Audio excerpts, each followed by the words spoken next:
Kolkata high court থেকে এই মুহূর্তের সবচেয়ে বড় খবর, 72 ঘন্টার সময়সীমা পার। এবার কার্যত বাজেভাবে ফেঁসে গেলেন স্কুল সার্ভিস কমিশনের chairman Siddhartha Majumdar. School service কমিশনের একটি মামলা সংক্রান্ত বিষয়ে জাস্টিস দেবাংশু বসাক 72 ঘন্টার মধ্যে স্কুল সার্ভিস কমিশনের চেয়ারম্যান সিদ্ধার্থ মজুমদারকে এজলাসে এসে স্কুল সার্ভিস কমিশনের যে মামলা, সেই মামলা সংক্রান্ত বিষয়ে হলফনামা জমা দেওয়ার কথা বলেন।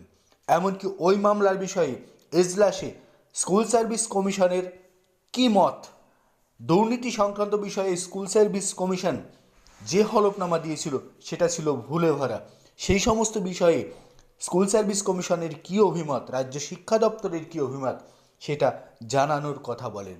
আজ সোমবার নির্ধারিত 72 ঘন্টা সময়সীমা শেষ হচ্ছে। স্কুল সার্ভিস কমিশনের চেয়ারম্যান সিদ্ধার্থ মজুমদারের এই ভূমিকায় কার্যত শিক্ষা দপ্তরের শিক্ষামন্ত্রী ব্রাত্য বসুও একবার জড়িয়ে যাচ্ছেন। স্কুল সার্ভিস কমিশনের একটি অফিসে ইন্টারভিউ হয়, অন্য অফিস থেকে নিয়োগপত্র দেওয়া হয়, মেয়াদ শেষ হওয়ার পরেও SMS এর মাধ্যমে ইন্টারভিউয়ে ডাকা হয়। নায়সার দেওয়া ওএমআর শিটের স্ক্যান কপি, মূল্যায়ন কপি, যার সঙ্গে স্কুল সার্ভিস কমিশনের ওয়েবসাইটে থাকা রেজাল্টের অমিল ধরা পড়ে।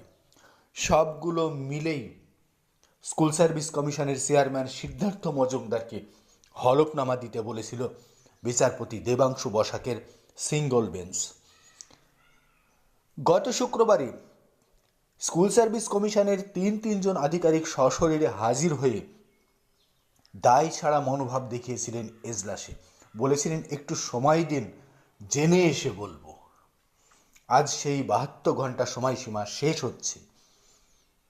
আজ কার্যত বাজেভাবে ফেঁসে গেলেন স্কুল সার্ভিস কমিশনের চেয়ারম্যান সিদ্ধার্থ মজুমদার।